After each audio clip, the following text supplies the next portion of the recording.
안녕하세요. 알파견의 경제 뉴스입니다. 올 들어 24% 뛴 LG유플 통신주 원톱 매일경제 김정석 기자입니다. 통신주들의 주주 환원 확대 기조도 증시 부양을 강조하는 정부 출범과 함께 우호적인 시장 분위기를 조성했다. LG유플러스는 기존에 보유하고 있던 1.6% 수준의 자사주를 소각하고 있고 신규 자사주 매입 방침도 밝힌 상황이다. KT 역시 배당금을 늘리고 자사주를 소각하면서 주주 환원에 주력하고 있습니다. 양길성 한경제 기자입니다. 현대TV 발판 삼아 제조업 늘리는 현대코퍼. 이 같은 성과는 브랜드 사업 덕분인데요. 지난해 브랜드 사업 매출 비중을 26%, 564억 원, 2019년 12%, 236억 원보다 2배가량 높여졌죠. 영업이익률 41%, 231억 원에 달할 정도로 안정적인 현금 흐름을 만들어내겠습니다. 네, 현대 TV 이런 게 외국의 브랜드만 가지고 장사를 하는 것도 있네요. 이광식 한국경제 기자입니다. 미국 국민연금 외환스위프 이례적 거론, 원화절상 압박.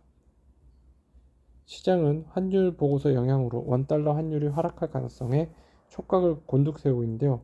문홍철 DB금융투자연구원은 기초적인 경제 펀더멘탈을 고려할 때 최근까지 원화 약세가 지나쳤다며 단기적으로 환율 하락 영향이 있을 것이라고 분석했다.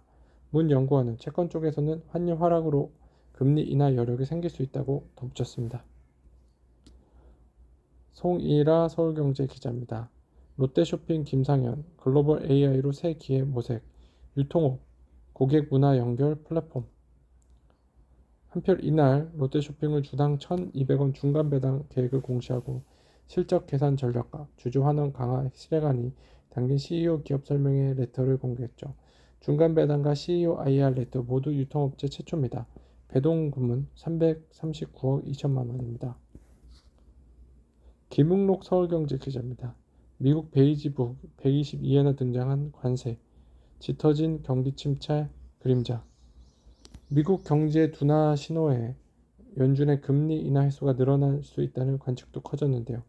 연내 2회 금리 인하를 전망하던 금리 선물 시장에서 연내 3차례 이상 인하 확률은 전날 29%에서 이날 약 40%까지 높아졌습니다.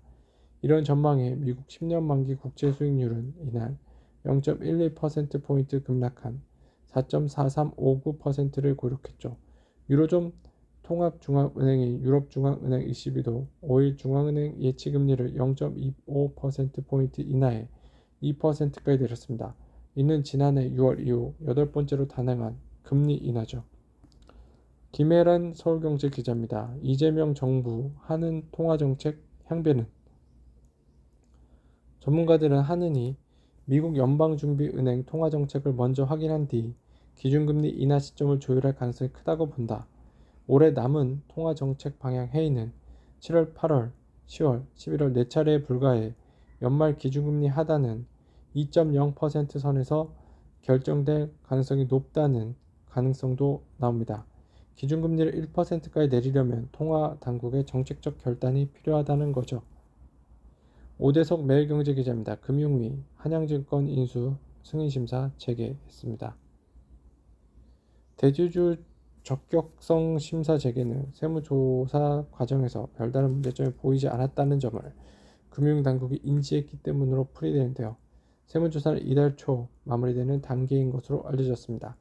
금융당국은 국세청 조사가 막바지에 이르렀다고 보고 심사를 재개한 것으로 보이죠. 800원의 경제